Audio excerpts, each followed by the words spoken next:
Hello po mga kaibigan. Ang ipapakita ko lang po ngayon ay kung paano i-calibrate itong universal coin slot para tumanggap ng tatlong klase ng coin. Itong piso, 5 piso, tsaka 10 piso. Itong universal coin slot, tatanggap ito nung kahit luma tsaka bagong coins, like lumang piso, bagong piso, 5 piso, at saka sa 10 piso rin. Ang coin slot natin ngayon na ginagamit ay tinatawag na anti-hooking, o merong ganito. At dito ipapasok sa gilid yung coin para hindi siya pwedeng hilahin, kasi minsan dati gumagawa pa ako ng mga video games. Yung mga bata kasi minsan pilyo, binutasan nila itong coin, saka nilagyan na ng cord. Pagpasok nila hihilahin, so yung timer mag-trigger na palagi tapos inihila nila yung coin. Paano ko lang din yung identification ng mga parts nitong universal coin slot. So itong pin na to, dito ilalagay yung power supply tsaka sa coin signal. Meron din sa counter, so dito yon. Ito yung kasama niyang socket. So dito yon. Dapat itong may makikita kang metal nito, dapat naka dito siya. Hindi naman siya pwede dito kasi hindi rin naman ito papasok pagka nakaganito. So dito lang. Pag ipapasok ko to kasi naka-connect na siya sa power supply, mag power on itong coin slot natin. Yan. Itong white naman, so next to red is ito yung coin signal. Ito yung papuntang board natin kung ano mang ginagamit, or sa diretso man sa timer, ito timer trigger. Kung sa Raspberry Pi o Orange Pi o sa Arduino, kung gumagawa kayo sa Arduino, ito rin ginagamit papunta doon sa trigger ng board, control board. Dito lalabas yung pulses. Okay, so dito namang black is ground or negative sa power supply or common. So next, meron din itong brown din. Ito yung para sa counter. Kung makikita nyo, merong counter circuit or board na para counter trigger dito. So pwede rin itong gagamitin. Okay, ito naman sa baba, ito naman meron itong tinatawag na set enable and disable pin. Meron dalawa dito, dalawang terminals. So magkasama yan. Kung pwede gagawa ng relay, short lang yan. So magdi-disable yung coin slot natin. Hindi siya tatanggap ng kahit anong coin. Yan ang ginagamit din sa Wi-Fi window, na kapag hindi ka pa nag-press ng coin doon sa portal, hindi siya tatanggap ng coin. At ayun ay interlock para hindi makain yung coin mo. Ang purpose lang nito, hindi siya tatanggap ng coin kapag hindi pa ready yung system. Okay?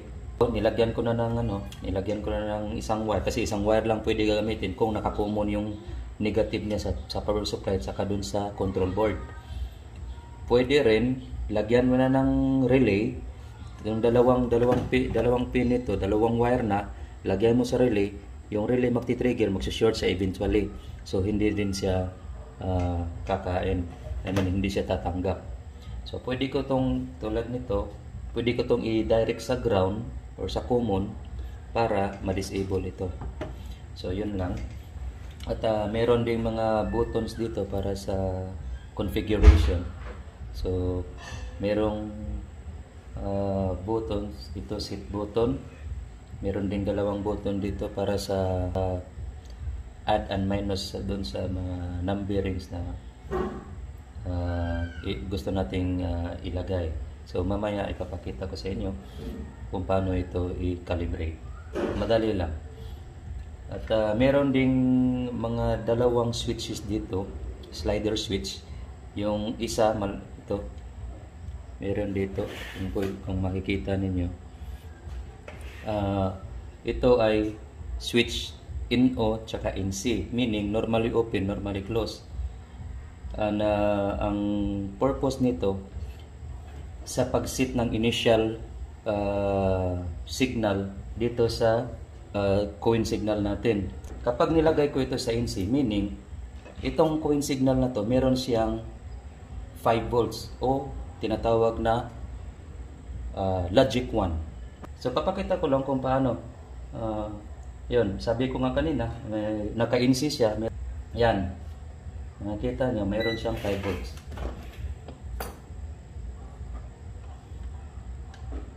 Okay, now isi-switch ko ito sa in-O.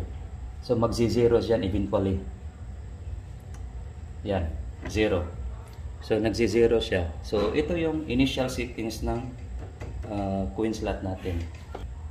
Okay, so lagay ko lang sa NC ulit kasi may program ako sa Arduino na dapat ang magti-trigger is logic 0. Meron din ibang switch dito sa baba. Ito yung tinatawag na signal output speed. So meron siyang tatlong option, slow, medium at fast. Ito yun kung gaano ka bilis yung pulses natin. Pagkahulog natin ng coin, kung gaano siya kabilis magsisend ng signal. So yun lang. So kadalasan sa akin nilagay ko ng fast para mabilis yung pag-credit ng coin. So itong coin slot na to ay hindi pa na-calibrate o hindi pa na-program, kaya hindi pa to tatanggap na kahit anong coin. So subukan natin, piso, 5 piso, saka 10 piso, iluluwa lang niya dito, i-eject niya, yun, hindi siya tatanggap kasi hindi pa siya na-calibrate. So kakalibrate na natin. Now, sa pag-program natin itong coin slot, kailangan natin identify na ilan klase na coins ang ihuhulog natin. So, kadalasan, meron tayong tatlong klase. Merong piso, 5 piso, tsaka 10 piso. At saka each coin ay may tatlong steps. Yun lang. So, 1 piso, kailangan isi-set natin ilan quantity ang sampling ng coin. Advisable para hindi namimili ng coin, itong coin slot natin, isi-set natin sa maximum quantity which is 20 coins.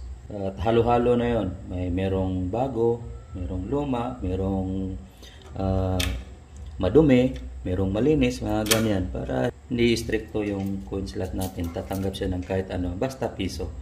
So meron akong 20 na piso dito, 20 coins. Ito yung gagamitin ko sa sampling natin. Halo-halo ito, merong bago, meron ding luma. Tsaka ganun din sa 5 piso, tsaka sa 10 piso. Kaso lang, dito meron lang akong 12 na 5 piso, tsaka may luma tsaka bago. At tapos sa 10 piso naman meron din akong 10, merong luma tsaka bago. Pero mas maganda ito ay ano lang, for demonstration lang. Pagka ginagawa ito sa window ninyo, mas maganda 20-20 each coin. Okay, para hindi namimili itong ano natin, coin slot. Okay, so umpisahan na natin. So itong dalawang button na to sa baba, may add tsaka minus, press lang natin ito ng sabay. Pagka lumabas na yung letter A, ibig sabihin nakapasok na tayo sa configuration menu. Yan, lumabas na. Tapos press lang natin itong set button para lumabas yung E. Ibig sabihin kailangan na nating maglagay kung ilang klaseng coin. Ayun, may tatlong klaseng coin tayo. So press lang natin itong sa left button or add 1, 2, 3, then set. So each one, meaning kailangan natin na maglagay na kung ilan ang sampling coin sa first coin. So ang sampling quantity ay 20. Press lang natin ito, lagyan natin ng 20. Yun, tsaka set. Press natin yung set. So P1, ibig sabihin ito yung value ng coin kung ilang pulses ang ibabato itong output signal ng coin slot. So piso, siyempre 1 pulse meaning 1 piso, yun ang i-interpret doon sa control board. So 1 piso, so lagyan na natin ng 1 dito pa rin. Kung nagkamali kayo, nalagyan nyo ng 2 or 3, minus nyo lang dito sa kabilang button para bumalik yan 1. So set natin, ayun, if 1 accuracy, meron siyang range na 1 to 20. 1 meaning high accurate, lagyan natin sa 8. Yun ang recommended as per the manufacturer. So lagyan natin 8. Yun. So press na natin yung button. So pumunta na tayo sa H2. Kanina H1, P1 tsaka F1. So meaning natapos na tayo sa first coin. Dito naman tayo sa second coin, which is the 5 piso. So H2, so ito naman ang sampling quantity ng second coin, which is the 5 piso. Dito meron akong 12. So ito lang muna ang ilagay natin. Pero kung meron tayong 20 pieces nito, yun ang pinaka magandang calibration. So for demonstration, dito lang muna 12, lagay ko lang muna dito 12.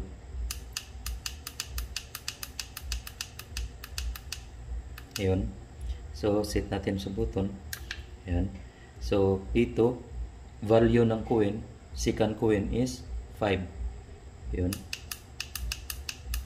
Set button. Ayun. If to, accuracy ng second coin, ganun pa rin, 8. Ayun. So sa H3 naman, ito yung third coin, which is the 10 piso. Ganun din. Meron lang akong 10 dito. So sampling quantity is 10. Pero yun nga, gawin yung 20 kung sa inyo para mas maganda yung calibration. 10. So set button. Value ng third coin is 10. Yan. So accuracy 8. Yan. So yan na. Yun na. So natapos na natin yung initial settings. Proceed na naman tayo sa actual calibration. So ang kailangan natin is press natin yung set button. Yun. So press it, letter A, press it again to display A1. Yan. So pagka lumabas na yung A1, meaning kailangan na nating ihulog yung 20 pieces of 1 piso coin. Yan. 1, 2, yan. So proceed na ito sa second coin. So itong 5 piso.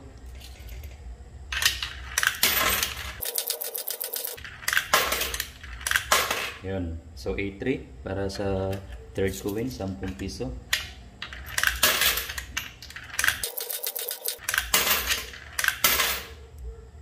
Ayun. Yun na. Tapos na tayo. So pwede natin lagyan ng coin. Hulugan natin kung makikredit siya. Hulog ako ng piso, dapat may piso, may 1 piso. Yan. Ayun, may 1 na siya. 10 piso na bago. 5 piso pala. Yan. Piso. 10 piso na luma. Yan. Lumang 5 piso. Yan. So, tumanggap na siya. Yan. May bagong piso. Ayan, bagong piso. So, tumanggap na siya. So, yun lang. So, papakita ko lang kung paano yung enable and disable settings dito. Pwede ko itong i-short doon sa or connect sa ground or negative or common sa power supply para hindi tumanggap yung coin slot natin. Di tatanggap ng coin. So, ito na yun.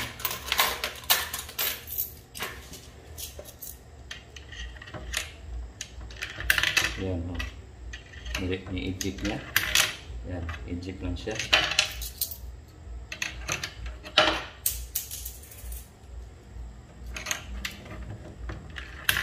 Yan. Kapag i-disconnect ko ito sa ground, tatanggap na siya.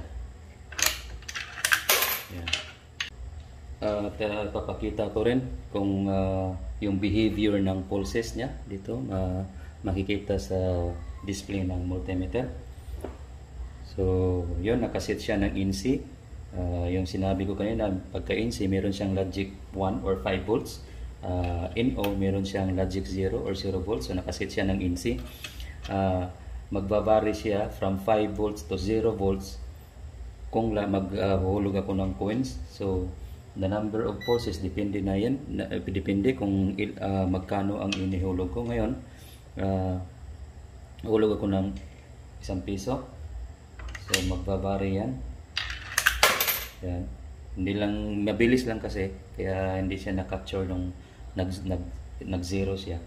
Mabilis kasi. Pero pagdating dun sa control board natin, mabilis din yun na ma-capture niya yung bilis ng pulses. So, ito 10.